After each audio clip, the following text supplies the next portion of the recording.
बिस्मिल्लाहिर्रहमानिर्रहीम रब्बी ज़िदनी इल्मा। Yesterday we were covering classes और हमने कंस्ट्रक्टर तक कवर किया था। आज हम कंस्ट्रक्टर के आगे देखते हैं कि क्लासेस में क्या कॉन्सेप्ट होते हैं। तो कंस्ट्रक्टर बेसिकली वो फंक्शन होता है जो कि जब हम क्लास बनाते हैं तो उसका कोई भी ऑब्जेक्ट जैसे ही हम डिक्लेयर करें कोई इंस्टेंस या ऑब्जेक्ट, तो एक बेसिक फंक्शन कॉल हो जाता है, एक डिफॉल्ट फंक्शन कॉल हो जाता है जिसके अंदर कोई ना कोई डिफॉल्ट वैल्यूज होती हैं जो कि उस ऑब्जेक्ट के साथ जो डिफरेंट वेरिएबल्स होते हैं उनको वो मिल जाती हैं। तो वो जो फंक्शन खुद ब खुद ही ऑब्जेक्ट बनाने के साथ कॉल हो रहे हैं, हम उसको अलग से कॉल नहीं कर रहे, उस फंक्शन को कहते हैं कंस्ट्रक्टर। फिर कंस्ट्रक्टर जब कॉल हुआ तो उसने वेरिएबल्स को कुछ मेमोरी दे दी। तो जब हमारी क्लास खत्म होगी तो वो मेमोरी को डिलीट भी करेगा, वेरिएबल को डिलीट भी करेगा। जब हमारा क्लास का यूज खत्म हो जाएगा तो वो जो चीज होता है, वो जो फंक्शन होता है जो उस टाइम रन होता है, उसको कहते हैं डिस्ट्रक्टर। अच्छा, अब यहाँ पर एक क्लास डिफाइन है कार के नाम से और उसमें कंस्ट्रक्टर डिफाइन हुआ है। कंस्ट्रक्टर जब हम पाइथन में डिफाइन करते हैं तो उसके लिए ये कीवर्ड यूज होता है, double underscore INIT and then double underscore. उसके बाद हम लिखते हैं सेल्फ। सेल्फ का मतलब ये होता है कि हम इसको कोई ऑब्जेक्ट पास करेंगे और यहाँ पर हम इसको फिर फर्दर पैरामीटर्स पास करते हैं। अब यहाँ पर जैसे हमने कोई ऑब्जेक्ट जब पास किया, यहाँ पर जैसे कार 1, ठीक है, कार 1 यहाँ पास होगा। Car 1 dot colour is equal to colour हो जाएगा। कलर से मुराद जो वेरिएबल कलर डिक्लेयर हुआ है उसमें वो वाली वैल्यू सेट कर दो जो यहाँ पर अभी यहाँ कार के अंदर हमने पास की है। और फिर हम इसको प्रिंट करेंगे कार क्रिएटेड। प्रिंट इसलिए कर रहे हैं बस ये स्टेटमेंट के पता चल जाए कि हाँ, ये फंक्शन खुद ब खुद रन हो गया, हमने अलग से फंक्शन को कॉल नहीं किया। तो बस हम इसलिए ये कार क्रिएटेड प्रिंट कर रहे हैं ताकि हम जब हम जैसे ऑब्जेक्ट बनाएं तो हमें पता चल जाए कि खुद ब खुद ही फंक्शन कॉल हो गया, इसलिए ये कंस्ट्रक्टर फंक्शन है। तो इसको हम अपने प्रैक्टिस भी कर लेते हैं ताकि ये कॉन्सेप्ट हमें फर्म हो जाए। सबसे पहले क्लास बनाने के लिए हम क्लास का कीवर्ड लिखते हैं। उसके बाद हम उस क्लास का नेम रखते हैं, ठीक है। जैसे फॉर एग्जांपल मैंने क्लास का नेम रख दिया स्टूडेंट, ठीक है, स्टूडेंट क्लास बना दी। उसके बाद हम इसके अंदर डिफरेंट वेरिएबल्स बनाते हैं, डिफरेंट फंक्शंस बनाते हैं, ठीक है। फॉर एग्जांपल इसके अंदर मैं एक फंक्शन बनाता हूँ, फंक्शन 1, ठीक है। फंक्शन बनाने से पहले मुझे क्या लिखना होता है, कीवर्ड डिफाइन, कि मैं एक फंक्शन डिफाइन कर रहा हूँ और उसके बाद उसमें मुझे कोई ना कोई पैरामीटर्स पास करने होते हैं, फॉर एग्जांपल पैरामीटर 1, ठीक है। और उसके बाद यहाँ पर मैं स्टेटमेंट्स लिखता हूँ जो पैरामीटर 1 के साथ रन होंगी। जैसे for example parameter 1 is equal to 0, return parameter 1। ये नॉर्मल एक फंक्शन होता है जो हम नॉर्मल एक लैंग्वेज में फंक्शन लिखते हैं, पाइथन लैंग्वेज में। लेकिन जब क्लास का कॉन्सेप्ट आता है तो उसके अंदर हम फंक्शन के अंदर एक और पैरामीटर पास करते हैं, सेल्फ। सेल्फ से मुराद ये है कि ये फंक्शन तब रन होगा जब इसके पास कोई object as a parameter pass होगा, ये उस ऑब्जेक्ट के ऊपर रन होगा। अब यहाँ पर मैं एक ऑब्जेक्ट बनाता हूँ STD। इसको बताना है कि भाई आप किस क्लास के ऑब्जेक्ट हो, तो यहाँ पर मैं इज इक्वल टू लिखकर क्लास का नाम लिख दूंगा। इसको पता चल जाएगा ये इस क्लास का ऑब्जेक्ट बन गया। अब मैंने अगर ये फंक्शन 1 इसके ऊपर रन करना है तो मैं लिखूंगा STD डॉट डॉट ऑपरेटर, यानी डॉट ऑपरेटर असेस देगा मुझे इसके दरमियान, क्लास के दरमियान जितने फंक्शंस हैं। तो यहाँ पे मैं लिखूंगा डॉट लिख के फंक्शन 1, ठीक है। और ये कोई फंक्शन है तो इसलिए ब्रैकेट्स भी साथ एंटर कर दूंगा। और मैं इसको कहता हूँ कि ये मुझे प्रिंट भी हो जाए, पता चल जाए कि क्या रन हुआ है। अब मैं इस कोड को जब रन करूंगा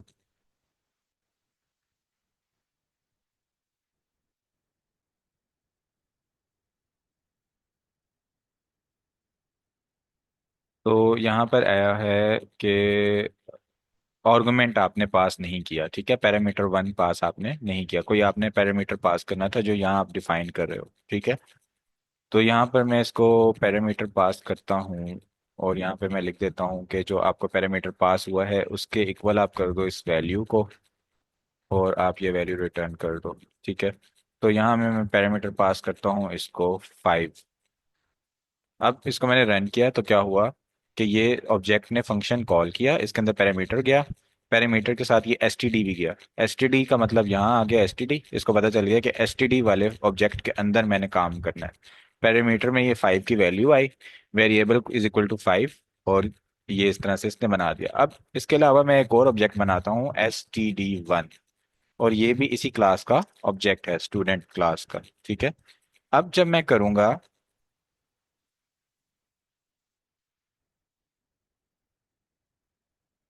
प्रिंट std फंक्शन 7, तो ये चीज अलग रन होगी, इसका अलग फंक्शन रन होगा, इसका अलग रन होगा। ठीक है। वैसे तो ये होता है ना, हाँ, एक वेरिएबल की वैल्यू मैं यहाँ पर जब लिखता हूँ और दूसरी बार जब मैं उसको लिखता हूँ तो सेकंड वाली वैल्यू अपडेट होती है। लेकिन ऑब्जेक्ट्स में क्या होगा, इस ऑब्जेक्ट के ऊपर अलग से काम हो रहा होगा फंक्शन में, और इस ऑब्जेक्ट में अलग से काम हो रहा होगा। इसको जब हम रन करेंगे तो हम देखेंगे कि std वाला जो ये फंक्शन था, ये अलग से 5 इसने वैल्यू रिटर्न कर दी, और ये std1 वाला जो फंक्शन था इसने अलग से 7 वैल्यू रिटर्न कर दी। तो ये तो क्लास का हमारा नॉर्मल फंक्शन है। ठीक है। अब कंस्ट्रक्टर क्या होता है? अच्छा, अब ये फंक्शन आपने देखा कैसे चला। ये फंक्शन इस तरह चला कि सबसे पहले मैंने क्या किया, 2 स्टेप्स इसके अंदर मैंने किए इस फंक्शन को चलाने के लिए। ठीक है। सबसे पहले मैंने क्या किया, ऑब्जेक्ट बनाया एक। ठीक है। ऑब्जेक्ट डिक्लेयर किया। ठीक है, या इसको कहते हैं इंस्टेंस। ठीक है। इंस्टेंस डिक्लेयर कर लिया हमने। ठीक है। पहला स्टेप हमारा ये था जो यहाँ पर हो रहा है। दूसरा स्टेप हमारा क्या था कि हमने फंक्शन कॉल की, फंक्शन कॉल ऑन ऑब्जेक्ट। जो हमने ऑब्जेक्ट बनाया था, ठीक है, उसके ऊपर हमने फंक्शन कॉल किया है यहाँ पर, तब ये चीज रन हुई है। अब कंस्ट्रक्टर क्या होगा, कंस्ट्रक्टर में ये होगा कि सिर्फ हम ऑब्जेक्ट डिक्लेयर करेंगे, और जो सेकंड स्टेप है ना हमारा, वो ऑटोमेटिक हो जाएगा। सेकंड स्टेप कौन सा है? फंक्शन कॉल वाला। वो क्यों ऑटोमेटिक हो जाएगा? क्योंकि वो फंक्शन कंस्ट्रक्टर है, वो जैसे ही ऑब्जेक्ट बनता है वो खुद ब खुद ही रन हो जाता है। अब हम एक बनाते हैं कंस्ट्रक्टर फंक्शन। ठीक है। कंस्ट्रक्टर फंक्शन बनाने के लिए हमारे पास जो कीवर्ड यूज होता है, $_INT ये कीवर्ड यूज होगा कि हम इसको बता रहे हैं हम कंस्ट्रक्टर बना रहे हैं। ठीक है। उसके अंदर मैं ऑब्जेक्ट पास कर रहा हूँ। ठीक है।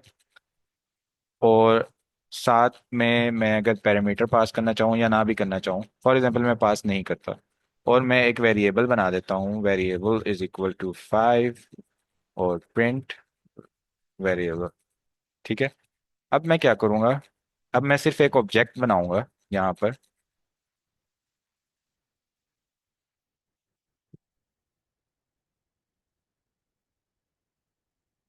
यहाँ पर सिर्फ मैं एक ऑब्जेक्ट बनाऊंगा, ऑब्जेक्ट, या इसको हम कह देते हैं std1 is equal to student. अब देखें, ये वाला स्टेप मैंने किया यहाँ पर। ठीक है। ये वाला स्टेप अभी मैंने नहीं किया। इसको जब मैं रन कर रहा हूँ तो हमारे पास क्या होगा कि ये कंस्ट्रक्टर ऑटोमेटिक कॉल होगा। ठीक है। अच्छा, इसमें अब क्या इशू आया है डिफॉल्ट कंस्ट्रक्टर में? ऑब्जेक्ट सेल्फ डॉट वेरिएबल करते हैं इसको, अगर self dot variable equal to 5, print self dot variable, let's C.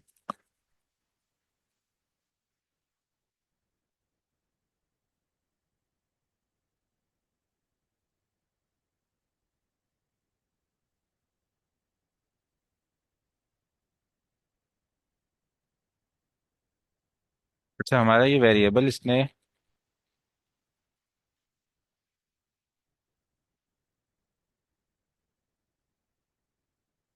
Define constructor, यहाँ पर इसको मैं डिफॉल्ट कंस्ट्रक्टर बनाता हूँ, और मैं यहाँ पर प्रिंट करता हूँ एक बार कि ये रन हो रहा है कि नहीं। Constructor,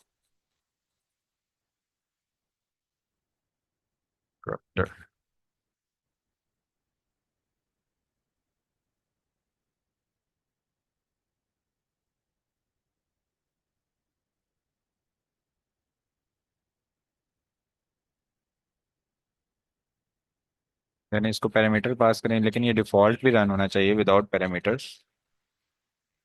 let's see what is the issue.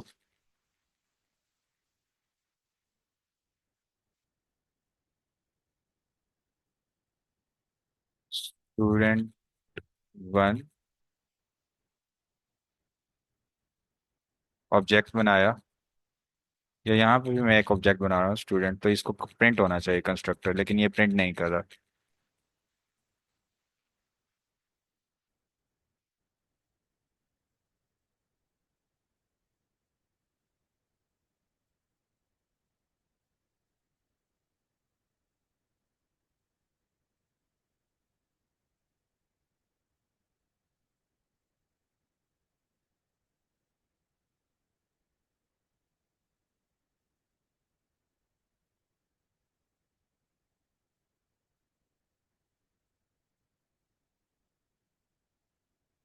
अच्छा ठीक है ठीक है। हमने इसके स्पेलिंग गलत लिखे हैं, ये है INIT, इनिशियलाइजर। तो ये हमारे पास कंस्ट्रक्टर कॉल हो गया। ठीक है। कंस्ट्रक्टर क्या होता है? ऐसा फंक्शन जो जैसे ही ऑब्जेक्ट डिक्लेयर करते हैं तो कॉल हो जाएगा। अब यहाँ पर मैं एक और ऑब्जेक्ट डिक्लेयर करता हूँ। ठीक है। std1 is equal to student. अब मैंने एक और ऑब्जेक्ट डिक्लेयर किया, तो ये कंस्ट्रक्टर दोबारा कॉल हो गया। जैसे ही मैं ऑब्जेक्ट डिक्लेयर कर रहा हूँ, फंक्शन कॉल किए बगैर ही कंस्ट्रक्टर कॉल हो जाता है, इसलिए इसको कंस्ट्रक्टर बोलते हैं, ये जो डिफॉल्ट फंक्शन होता है। अब ये है डिफॉल्ट कंस्ट्रक्टर।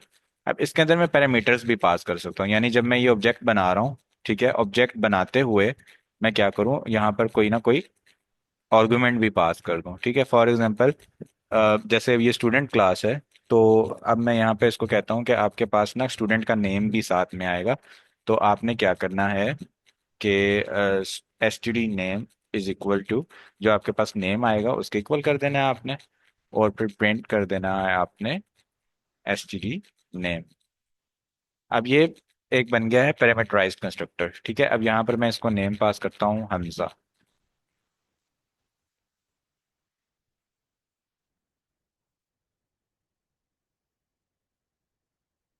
अच्छा, यहाँ पर अब वो कह रहे हैं कि आपने इधर कोई आर्गुमेंट पास नहीं किया। अब आपने ये कंस्ट्रक्टर बना दिया है, इसमें डिफॉल्ट कंस्ट्रक्टर तो है ही नहीं। तो हम क्या करते हैं, एक डिफॉल्ट कंस्ट्रक्टर भी बना देते हैं ताकि ये वाला एरर इसका खत्म हो, कि डिफॉल्ट कंस्ट्रक्टर बने। तो तब आप क्या करो, दोनों कंस्ट्रक्टर बना देते हैं इसमें, एक डिफॉल्ट और एक पैरामीटराइज्ड।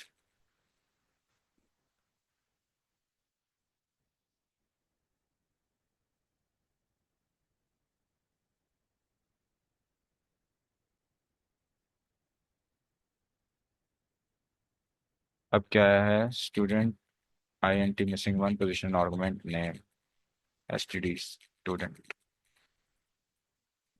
तो अगर मैं डिफॉल्ट कंस्ट्रक्टर कॉल, अगर एक ये मैंने बना दिया है, तो मैं डिफॉल्ट कंस्ट्रक्टर कॉल नहीं कर सकता क्या?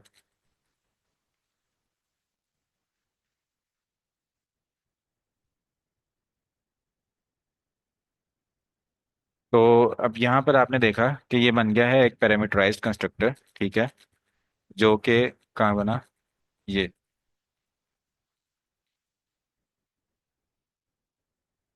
यहाँ से, ये बन गया है एक पैरामीटराइज्ड कंस्ट्रक्टर। ठीक है। इसके अंदर ऑब्जेक्ट पास हो रहा है, और जो पैरामीटर मैं पास कर रहा हूँ वो पास हो रहा है। ठीक है।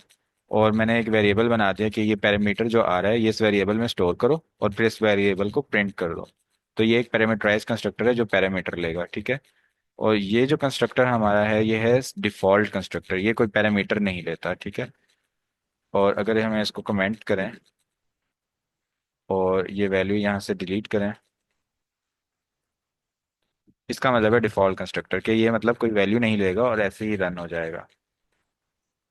लेकिन अगर मैंने दोनों बनाए हैं तो मेरी मर्जी होनी चाहिए कि मैं कौन सा रन करूं। ये चीज़ मुझे समझ नहीं आई कि why this is not working here.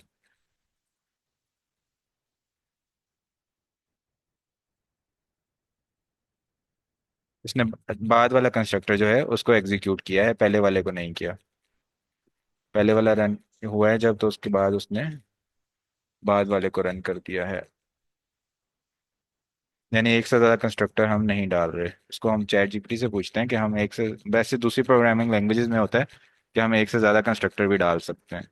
Let's ask chat GPT कि हम पाइथन में ये चीज़ कर सकते हैं या नहीं।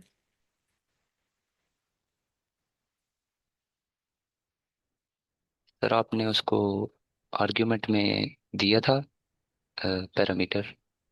वो तो हो वर्क कर रहा है जब मैं पैरामीटर दे रहा हूँ। मैं चाह रहा हूँ दोनों कंस्ट्रक्टर एक ही प्रोग्राम में चलें, तो वो मैं देखना चाह रहा हूँ।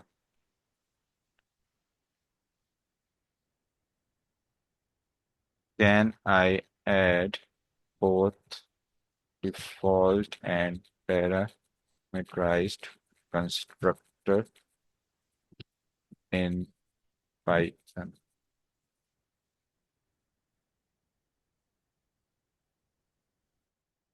क्लास?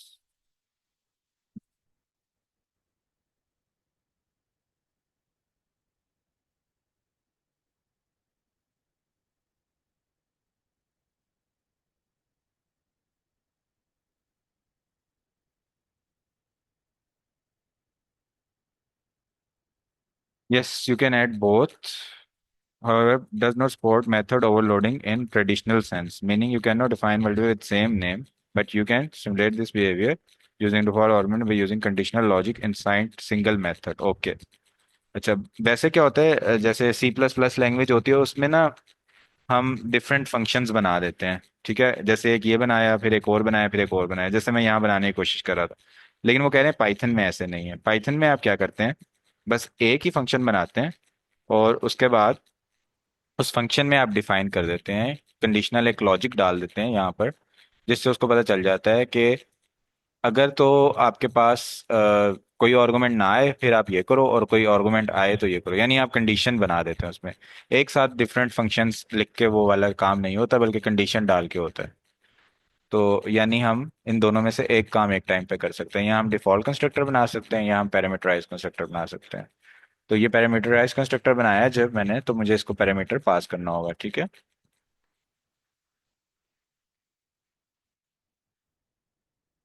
ओके, नेक्स्ट हमारा जो टॉपिक है उसमें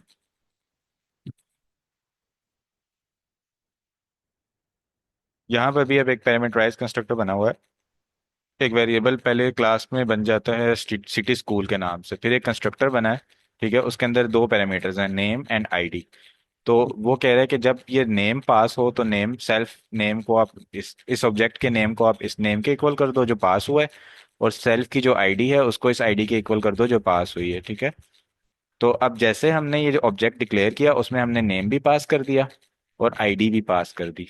तो ये S1 जो ऑब्जेक्ट है, S1 dot name is equal to Ayesha हो जाएगा, और S1 dot ID is equal to 334 हो जाएगा।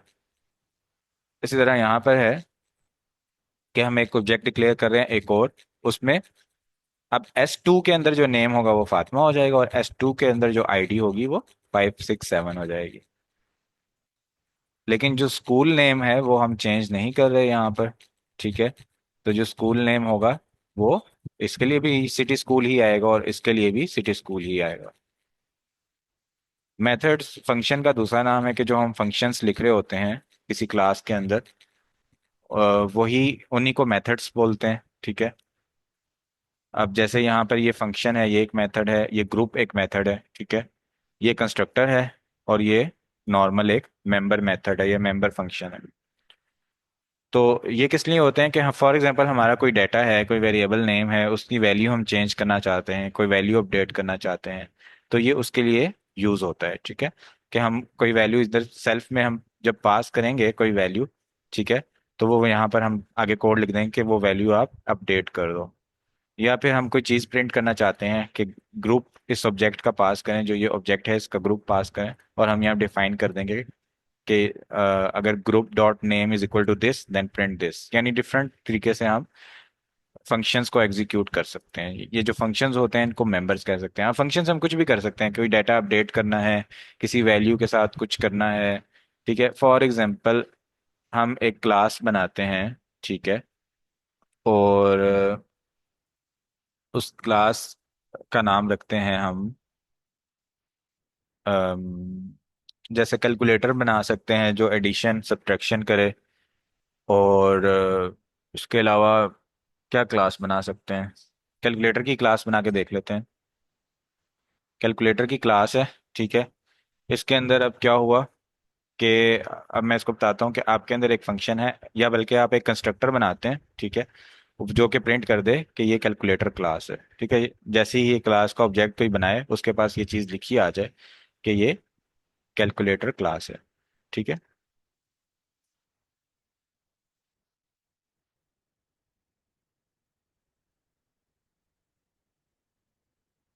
Print this is a calculator class with add, subtract, multiply and divide methods. ठीक है, तो ये हमारा कंस्ट्रक्टर रन होगा जब हम कोई ऑब्जेक्ट डिक्लेयर करेंगे। फॉर एग्जांपल यहाँ पर मैंने एक ऑब्जेक्ट डिक्लेयर किया CAL। ओके। अब यहाँ पर मैंने एक ऑब्जेक्ट डिक्लेयर किया CALC is equal to calculator. ठीक है। तो जैसे ही मैं ऑब्जेक्ट डिक्लेयर करूंगा ये कंस्ट्रक्टर तो रन हो जाएगा मेरे पास। ठीक है। ये मुझे प्रिंट कर देगा कि this is a calculator class with this is a calculator class with add, subtraction, multiply and division. अच्छा।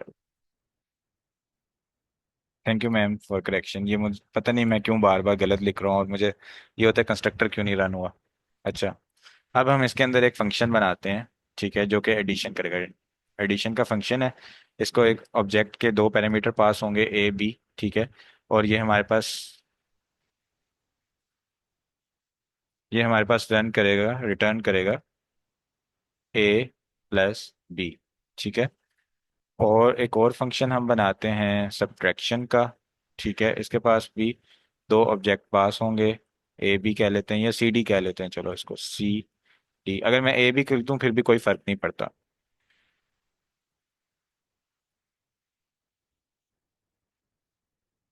और हम रिटर्न कर देते हैं A-B। और फिर हम बनाते हैं एक और फंक्शन मल्टीप्लिकेशन का। और इसके अंदर हम पैरामीटर पास कर देते हैं E and F। और ये फंक्शन हमें रिटर्न कर देगा E×F। उसके बाद हम एक फंक्शन बनाते हैं डिवीजन का। इसके अंदर पैरामीटर्स होंगे G, H। और ये हमें रिटर्न कर देगा G/H। ये हमारी एक क्लास बन गई कैलकुलेटर की। ठीक है।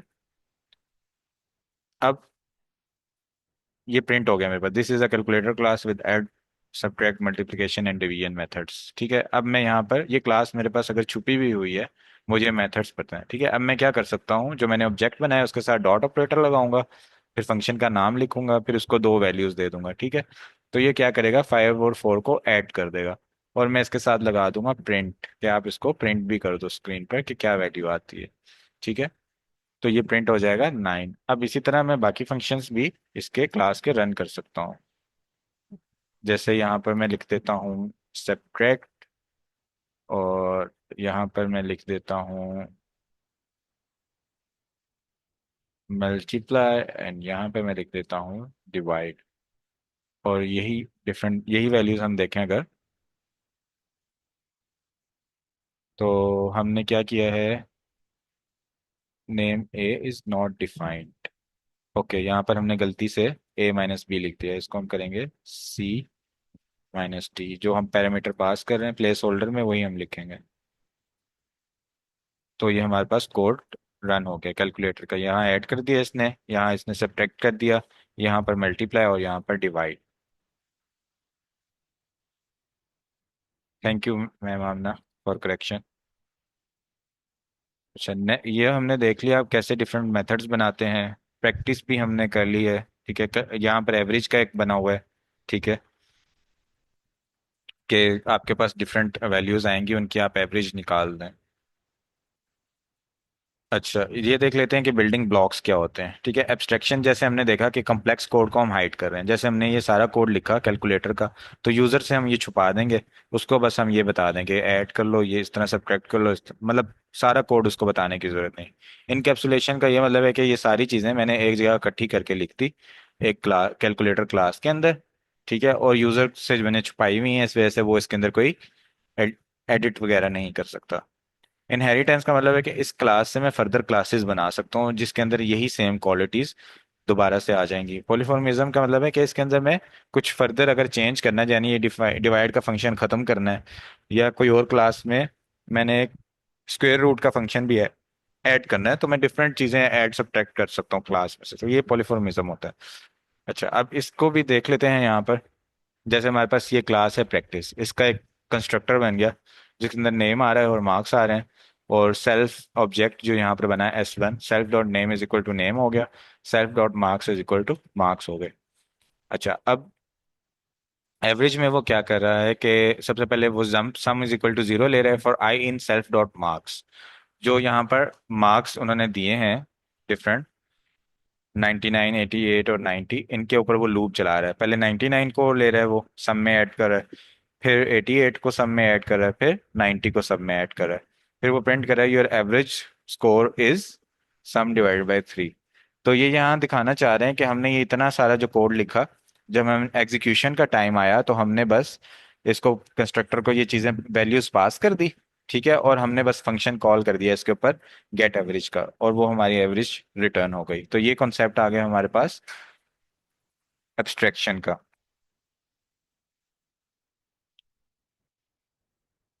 यहाँ पर भी एब्स्ट्रैक्शन है। अच्छा, इनकैप्सुलेशन का कॉन्सेप्ट यही है कि हमने सारी चीजें एक जगह करके लिख दी। ठीक है। सर एक छोटा सा क्वेश्चन है आपसे। जी प्लीज। ये आपने जो कोड लिखा था ऊपर, उसमें आपने मेरे ख्याल से एक पैरामीटर पास किया था। नहीं, जब आपने एवरेज लिया था शायद, तो उसको 3 से डिवाइड क्यों किया आपने? अच्छा, ये कोड मैंने नहीं लिखा, ये तो मैंने नोटबुक कहीं से कॉपी की है। 3 से अच्छा डिवाइड अच्छा। वैसे इसलिए कर रहे हैं कि ये वैल्यूज 3 पास हो रही है ना यहाँ पर।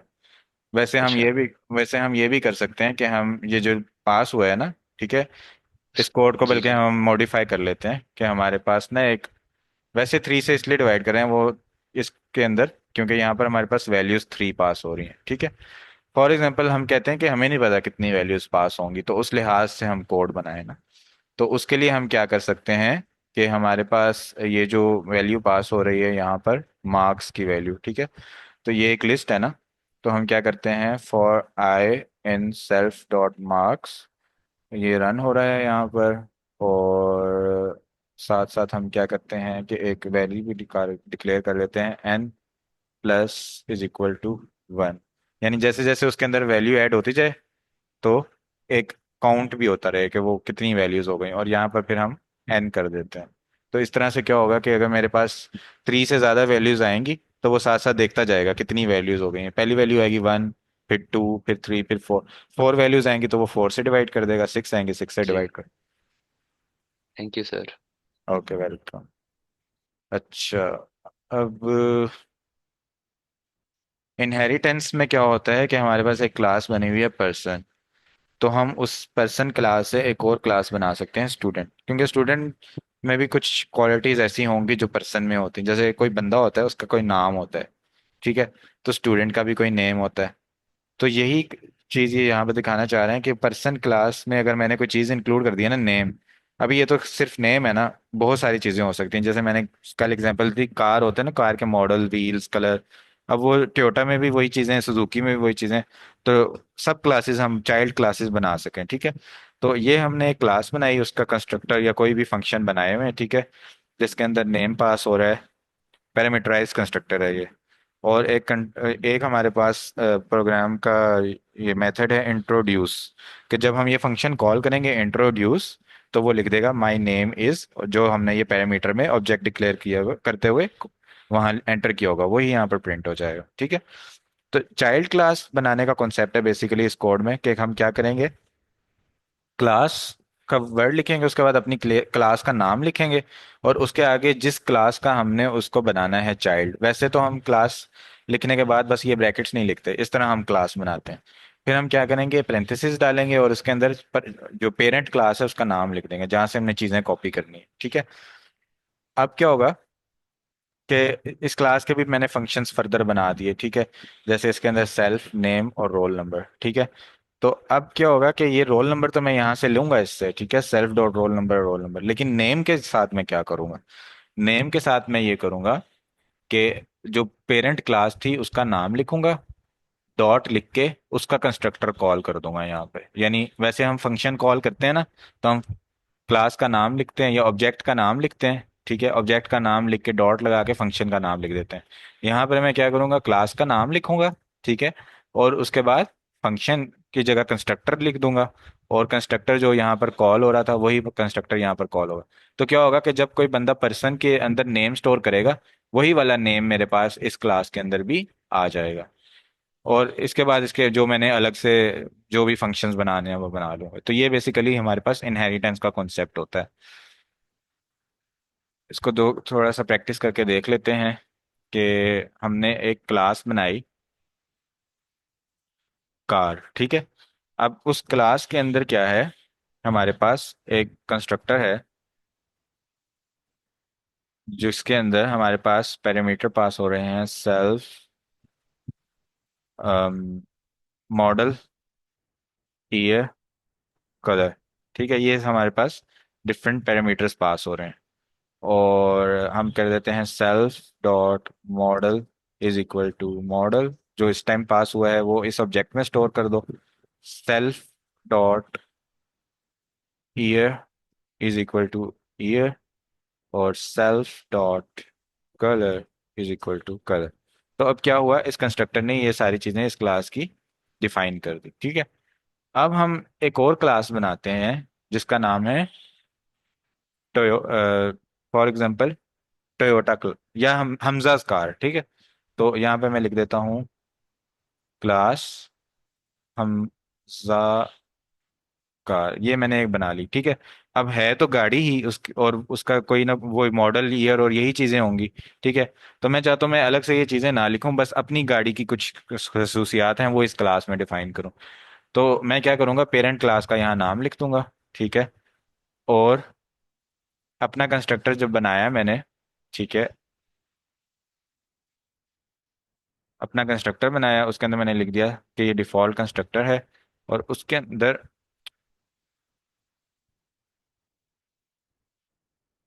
फिर मैं क्या करूंगा, अपने कंस्ट्रक्टर के अंदर दूसरी जो क्लास होगी उसका कंस्ट्रक्टर कॉल कर दूंगा। यहाँ पर कॉल करने के लिए क्या करूंगा, क्लास का नेम जो पेरेंट क्लास है डॉट उसके कंस्ट्रक्टर का सारा नाम जो भी था वो यहाँ से मैं कॉपी पेस्ट कर दूंगा, ठीक है। तो ये मेरे पास क्या होगा, मेरे कंस्ट्रक्टर, मेरे क्लास के कंस्ट्रक्टर के अंदर दूसरी वाली क्लास का कंस्ट्रक्टर कॉल हो जाएगा, ठीक है। और उसके बाद फर्दर मैंने अपने जो भी फंक्शंस जो भी अपनी प्रॉपर्टीज डालनी है, ठीक है, कि फॉर एग्जांपल मैं कहता हूँ कि मेरी जो गाड़ी है उसके मैंने लिखना है कि सीट्स किस तरह की हैं, ठीक है। तो ये भी मैं डाल देता हूँ उसके अंदर एक अम, सर ये मॉडल ईयर और कलर के नीचे अंडरलाइन क्यों आ गया है? कोई मिस्टेक है? अच्छा, ये इसलिए आ रहा है कि वो कह रहे हैं कि आपने ना इस क्लास के अंदर ये चीज़ें डिफाइन नहीं की हुई।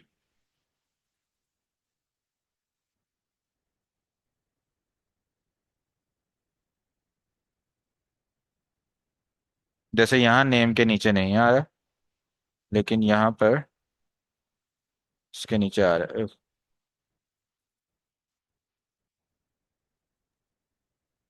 सर इसको रन करके ट्राई करें, शायद ये वैसे एरर दे रहा हो, इशू ना हो कोई। जी, रन करके देखते हैं।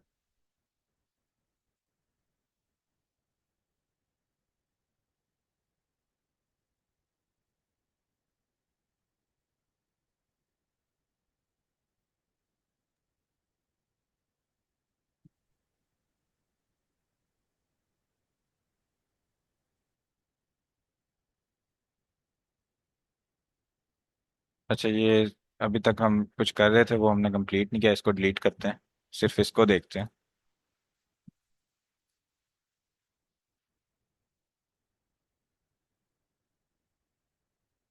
वैसे ही दे रहा है, वैसे ही अंडरलाइन कर रहा है, रन तो ठीक हो रहा है। अच्छा, इसके बाद फिर हम इसके अंदर फॉर एग्जांपल कुछ बताते हैं कि फर्दर हम यानी इसके अंदर फंक्शंस इस क्लास के डिफाइन कर सकते हैं। होप कि कॉन्सेप्ट आपको समझ आ गया होगा।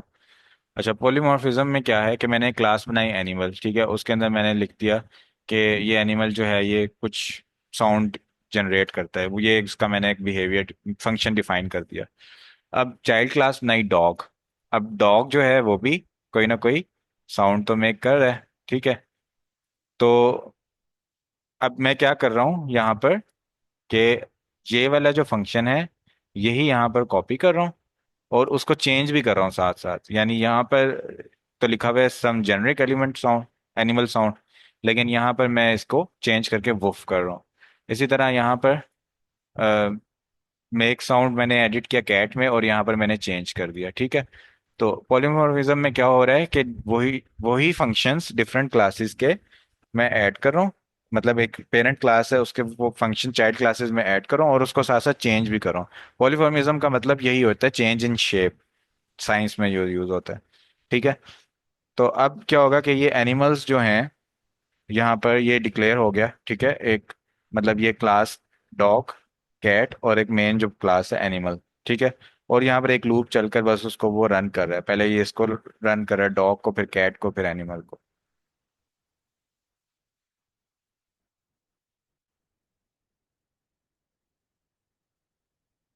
ठीक है, यहाँ तक किसी का कोई क्वेश्चन हो तो पूछ लें, या कोई ऐड करना चाहें तो पूछ लें। सर मैंने भी साथ साथ ही पढ़ रहा हूँ पाइथन की क्लासेस, मैंने उसकी सी प्लस प्लस की क्लासेस तो पहले पढ़ी हैं। इस वजह से ये मैं कहा बार बार इन आई आई आई एन आई टी की जगह आई एन टी लिख देता हूँ गलती से। ठीक है, यहाँ तक किसी का कोई क्वेश्चन हो तो पूछ लें, वरना फिर हम नेक्स्ट टॉपिक स्टार्ट कर लेते हैं।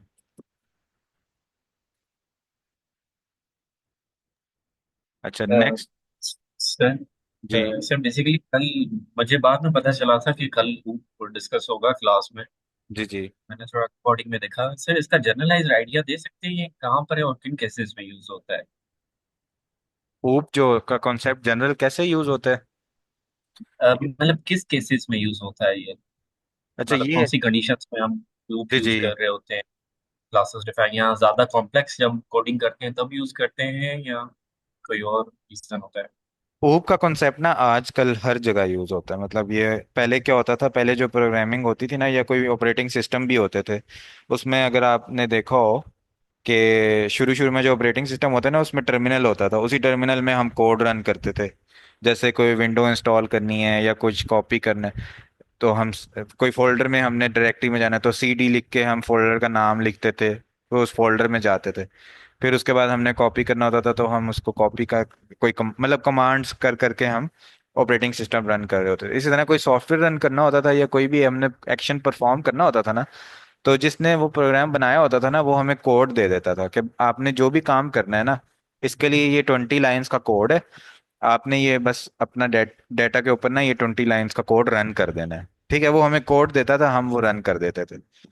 ये होती थी नॉर्मल प्रोसीजरल प्रोग्रामिंग। उसके बाद आ गई ऑब्जेक्ट ओरिएंटेड प्रोग्रामिंग, जिसके अंदर क्या होता है कि बजाय इसके कि वो 20 लाइन्स का कोड दें, हमें बस एक बटन दे देते हैं, और वो बटन क्या होता है, वो एक फंक्शन होता है उसी मतलब कोड का। बस मैं उस बटन को जब प्रेस करता हूँ तो वो 20 लाइन्स का कोड ऑटोमेटिकली रन हो जाता है। तो वो जो ऑटोमेटिकली पीछे कोड रन हो रहा है ना, सिर्फ एक फंक्शन को कॉल करने से, तो वो बेसिकली क्लासेस का कॉन्सेप्ट होता है कि हम एक बहुत लंबे से कोड को छुपा देते हैं, बस जो यूजर होता है उसको एक छोटा सा फंक्शन बता देते हैं, और उस छोटे से फंक्शन को इस्तेमाल करके वो उस चीज को रन करता है। इसके लिए फिर क्या होता है, एक और सिक्योरिटी वाली चीज भी ऐड हो जाती है कि अगर आपका जो ओरिजिनल कोड है आप चाहते हैं उसके अंदर कोई उसको चेंज ना करे, बस उसको लोग यूज करें, उसको एडिट ना करें, तो वो भी फिर क्लासेस से ये चीज भी हो जाती है, क्योंकि आप उसको पूरा कोड नहीं दे रहे होते, आप सिर्फ उसको बता रहे होते हैं कि आप अपना ऑब्जेक्ट बनाओ एक, और उस ऑब्जेक्ट के ऊपर जो काम आपने करना है करो। तो वही कोड डिफरेंट लोग भी यूज कर सकते हैं डिफरेंट ऑब्जेक्ट्स बना के, और सिक्योरिटी भी उसमें ऐड हो जाती है, और उसी कोड को आप बार बार रीयूज करने के लिए चाइल्ड क्लासेस में दोबारा से बना सकते हैं इनहेरिटेंस के मेथड के जरिए। सर ये ऐसे ही है जैसे पाइथन में कीवर्ड्स हैं, तो उनके पीछे ये लूप मेथड ही है। ये जैसे मैं आपको बताता हूँ ना, हम लोग अभी जैसे एक वेरिएबल बनाते हैं x = 5, ठीक है, आसान अल्फाज में समझाता हूँ, और दूसरा हमने बनाया y = 10, ठीक है। तो अब मुझे तो पता है कि ये इंटीजर्स हैं, ठीक है, और पाइथन प्रोग्रामिंग लैंग्वेज में भी लैंग्वेज को पता चल गया कि ये इंटीजर्स हैं, ठीक है। लेकिन अब जब मैं लिख रहा हूँ ना प्रिंट x+5। ठीक है। तो अब मैंने जब ये लिखा x+5, ठीक है, तो इसने 10 रिटर्न करना है। ठीक है। अब ये चीज जो वो रिटर्न कर रहा है ना, ये एक बनी हुई है इंटीजर क्लास। ठीक है। जैसे हम मैं ये x की टाइप प्रिंट करता हूँ, तो ये क्लास बनाई हुई है एक बंदे ने। ठीक है। Sorry, type x। उस बंदे ने क्या किया, एक क्लास बना दी इंटीजर की। जैसे मैं यहाँ पर क्लास बना रहा था ना, ये प्रैक्टिस बनी हुई है। ठीक है। या फिर कैलकुलेटर बनी हुई है, ये कार बनी है, उसने इंटीजर की क्लास बनाई हुई है।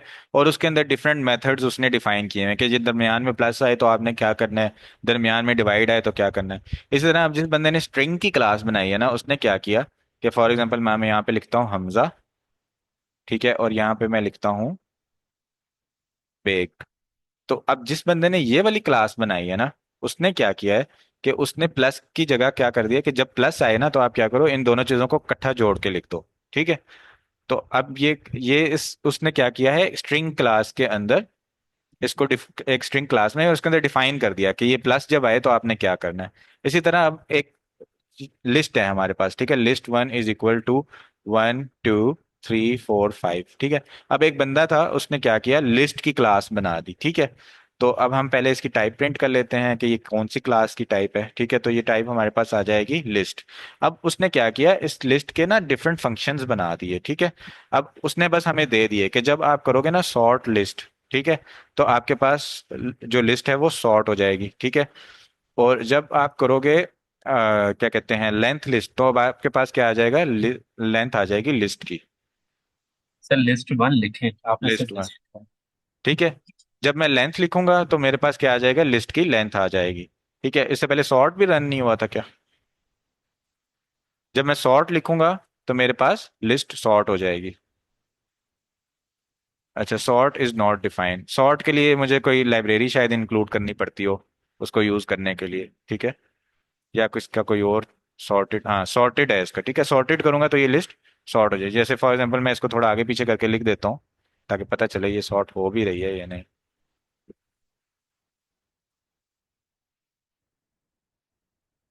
ये देखें ना, अब ये लिस्ट है 1 2 6 8 0 4 5। जब मैंने ये कॉल किया तो ये ऐसे प्रिंट हो गई, 0 1 2 3 शॉर्ट हो गए। तो ये होता है कि एक बंदे ने ये बना दी ये क्लास लिस्ट और मुझे बस फंक्शन दे दिए कि सॉर्ट करो तो ये हो जाएगा, लेंथ करोगे तो ये हो जाएगा। ठीक है। अब मैंने देखें सॉर्ट लिखा तो वो गलत आ गया। ठीक है। कुछ भी नहीं किया उसने।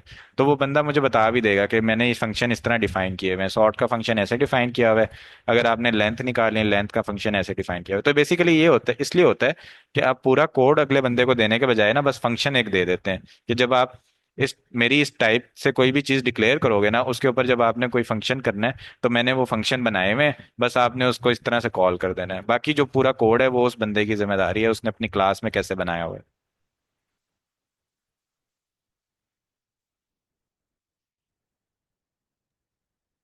जी sir, got it.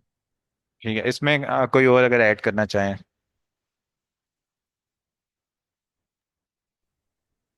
Ji sir, मैंने ऊप के लिए थोड़ा सा ऐड करना था कि बेसिक इसका प्रॉब्लम जो था ना, कोड में आया था जब हमारे प्रोजेक्ट्स वगैरह जो सॉफ्टवेयर हम बनाते थे वो जब बड़ा हो जाता था, तो उसमें ना ये होता था कि फंक्शंस जो होते थे वो ग्लोबल डाटा को जब एक्सेस करते थे ना, तो उससे प्रॉब्लम्स हो जाते थे। तो इस वजह से उन्होंने कहा था कि हम डाटा और मतलब जो कोड है वो जिस डाटा पे ऑपरेट करेगा उस डाटा को और जो कोड होगा उसको एक साथ हम ना बंडल कर देंगे ताकि प्रॉब्लम्स ना आए। इससे पहले ये होता था कि जो हम डाटा लिखते थे और फंक्शंस बनाते थे और उस डाटा को फंक्शन में पास कर देते थे, लेकिन अगर दो फंक्शंस हैं वो एक ही डाटा को एक्सेस करते हैं तो इस तरह से प्रॉब्लम हो जाती थी। इस वजह से इस वजह से भी मतलब ऑब्जेक्ट ओरिएंटेड प्रोग्रामिंग जो थी वो मतलब उसका इस्तेमाल शुरू हुआ था ताकि जो सारे फंक्शंस हैं वो जो एक ही डाटा को एक्सेस करेंगे तो उससे कोई प्रॉब्लम्स क्रिएट ना हो। इसके अलावा जिस तरह ग्राफिक्स हैवी कोई सॉफ्टवेयर है या कोई कॉम्प्लेक्स सॉफ्टवेयर है, तो उसमें भी रियल वर्ल्ड मॉडलिंग करने के लिए भी हम इसका यूज़ करते हैं, उसमें ज़्यादा यूज़ होता है इसका कॉम्प्लेक्स सॉफ्टवेयर बनाने के लिए। हम उसको रियल वर्ल्ड के ऑब्जेक्ट्स के थ्रू रिप्रेजेंट कर सकते हैं बजाय इसके कि हम वही यूज़ करें जो ऑलरेडी हमें प्रोग्रामिंग देती है। Thank you sir for adding. आपने काफी अच्छे इसको ऐड किया टॉप ये पॉइंट कि जब नॉर्मल कोई हमारे पास वेरिएबल्स है ना, उस पर हम फंक्शन कॉल कर रहे हैं, और वो फंक्शन ऐसा फंक्शन है जो उस वेरिएबल की वैल्यू को चेंज भी कर देता है। तो मैंने अब उस फंक्शन को कॉल किया, वो वैल्यू चेंज हो गई। अब अगले बंदे ने जब उसको कॉल किया तो वो वैल्यू चेंज हुई भी है। तो इसलिए फिर क्या हुआ, क्लास का कॉन्सेप्ट है जिसमें क्या होगा कि जब मैंने किसी फंक्शन को कॉल करना है तो मैं अपना ऑब्जेक्ट बनाऊंगा, और मेरे ऑब्जेक्ट के अंदर वो वैल्यू या वो फंक्शन कॉल होगा। जो दूसरा बंदा है उसका अपना ऑब्जेक्ट होगा, वो अपना काम अपने ऑब्जेक्ट में कर रहा होगा।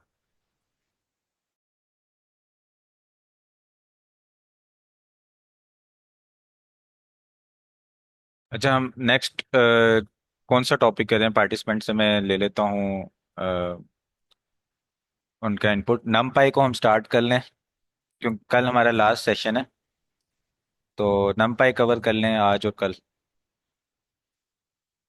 अच्छा सर, ये numpy को आप यूज करके डेटा एनालिसिस करना इसमें कवर करेंगे? जो हमारी रिपोर्ट्स वगैरह होती हैं उनकी डेटा एनालिसिस करना पाइथन की लाइब्रेरी सपोर्ट कर। नमपाई का बेसिक सिंटेक्स ही कवर हो सकता है एक सेशन में, तो क्योंकि बस कल लास्ट क्लास है। उसके बाद ये खत्म हो जाएगा सेशन? जी जी, ये कोर्स खत्म हो रहा है कल। ओके। तो मैं सिंटेक्स आपको बता दूंगा, उसके बाद जब बेसिक्स बन जाए ना, उसके बाद फिर बंदा कर ही लेता है ओरिजिनल डाटा के साथ। तो जैसे अब ठीक है क्लास सर। का आपका कॉन्सेप्ट बन गया है, तो अगर आपके पास कोई बड़ा कोड आता है तो तब आप उसको क्लास पे यूज कर सकते हैं, और क्लास के अंदर कोई अलग से कॉन्सेप्ट छोटा सा ही है, बाकी तो हम वही पुराने वेरिएबल्स और फंक्शंस ही यूज कर रहे हैं। नमपाई बेसिकली अरेज के साथ डील करने के लिए होता है। हमारे कोई डाटा डाटा का कोई अरे होती है ना, तो उसमें क्या होता है हमारे पास, जैसे फॉर एग्जांपल ये अरे है मेरे पास, 2, 4, 8, 10 और 12, ठीक है। और दूसरी मेरे पास एक अरे है, ठीक है, जिसके अंदर मेरे पास वैल्यूज हैं 2, 6, 8, 9 और 13। अब मैं चाहता हूं कि जो इस अरे की जीरो इंडेक्स पर वैल्यू है वो इसके जीरो इंडेक्स से मल्टीप्लाई हो जाए, जो इसके 1 पर है वो इसके 1 से हो जाए, जो इसके 2 पर है वो इसके 2 से हो जाए, जो इसके 3 पर है वो इसके 3 से हो जाए, जो इसके 4 पर है वो इसके 4 से हो जाए। तो नॉर्मल पाइथन लैंग्वेज में अगर हमने ये करना हो तो हम कैसे कर सकते हैं यही वाला काम? Anyone having any idea?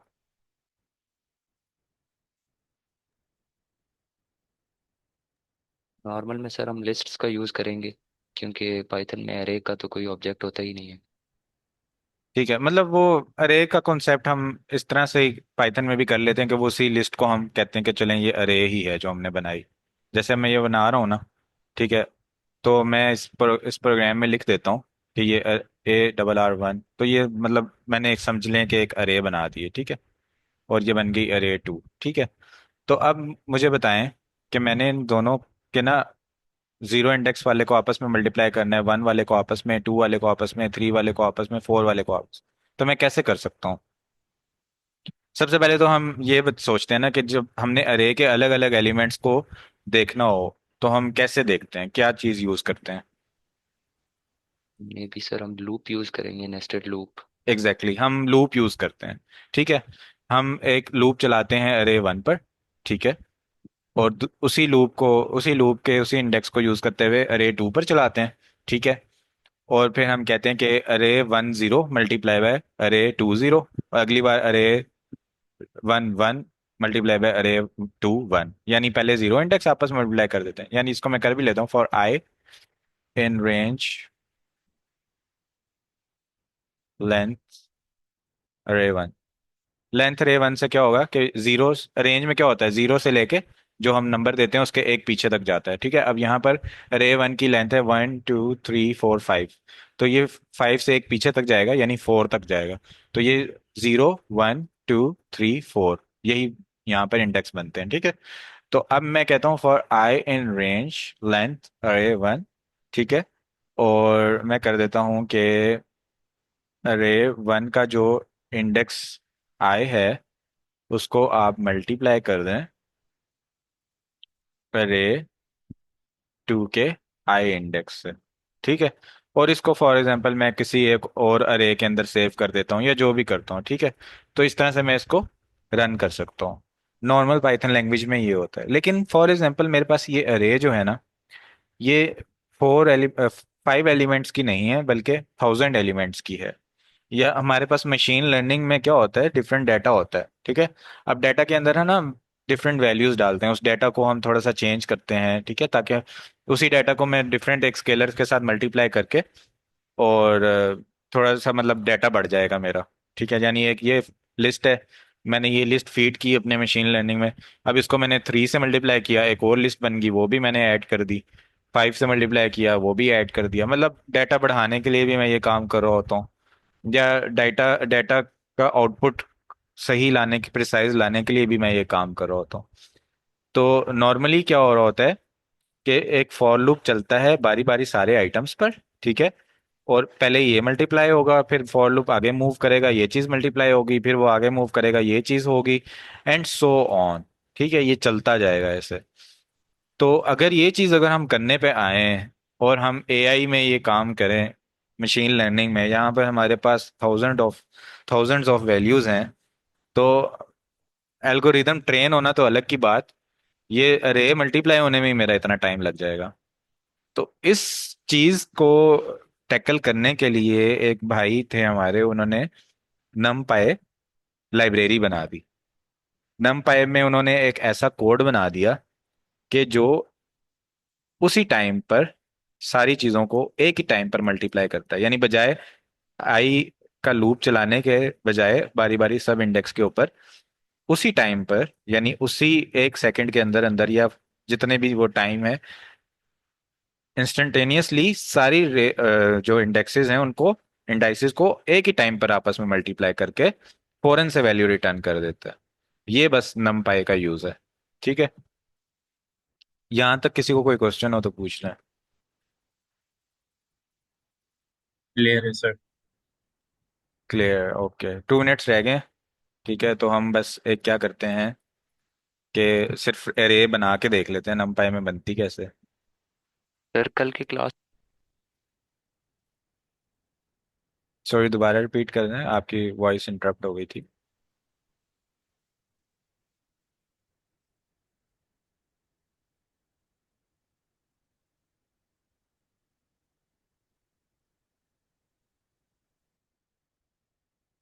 Sir question kindly repeat कर दीजिएगा, कल की क्लास के बाद नहीं मुझे सुनाई दिया।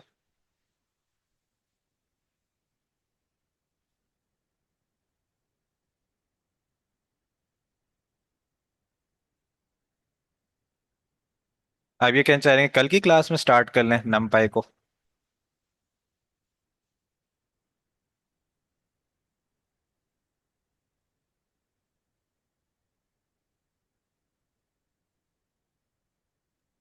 सर आज ही स्टार्ट कर दें। अब तो टाइम वैसे अप हो गया है, 1 मिनट रह गया। तो बस इसमें यही है कि मैं पहले इसको इंपोर्ट करूंगा, इंपोर्ट करने से पहले भी एक चीज़ करूंगा, इसको इंस्टॉल करूंगा लाइब्रेरी को। तो इंस्टॉल करने के लिए हम लिखते हैं पिप इंस्टॉल नमपाई। अक्सर एक्सक्लेमेशन मार्क भी डालना पड़ता है, ऐसे करके देखते हैं। अच्छा, ऐसे भी हो गया। तो ये इंस्टॉल हो गई हमारे पास, ठीक है, नमपाई। उसके बाद हम इसको इंपोर्ट करते हैं। तो मैंने इसको इंपोर्ट किया और ये एज एन पी इम्पोर्ट होगी। एन पी कर दूं या एन कर दूं या पी कर दूं, किसी भी वेरिएबल के नाम से मैं इसको इंपोर्ट कर सकता हूँ। एन पी जो है वो एक मतलब नॉर्मली यूज होता है। फिर मैं लिखूंगा एन पी डॉट अरे इज इक्वल टू, और एक अरे बना दूंगा इसके अंदर, ठीक है। तो ये जो अरे बनेगी मेरे पास, जो ये बनेगी एक नमपाई की अरे, ठीक है। इसी तरह मैं एक और अरे बना दूंगा, ठीक है। फॉर एग्जांपल ये कि ये अरे है। सर ये राउंड ब्रेसेस में लिखेंगे अरे? रे को हम लिखेंगे स्क्वायर ब्रैकेट्स में, और उसके इर्द गिर्द राउंड ब्रेसेस भी एंटर कर देंगे। इन केस ऑफ लाइब्रेरी जब हम इंपोर्ट करते हैं। जी जी, जब हम नमपाई की अरे बना रहे हैं ना, तो तब हम फिर हम्म, ब्रेसेस भी साथ यूज करते हैं, और ये ठीक पेरेंथेसिस है सर। स्मॉल ब्रैकेट्स भी यूज करते हैं। अच्छा, हमारा टाइम अप हो गया, और कल फिर हम इसको कवर कर लेंगे नमपाई को। Thank you so much everyone for joining. Thank you sir. Take care, अल्लाह हाफिज।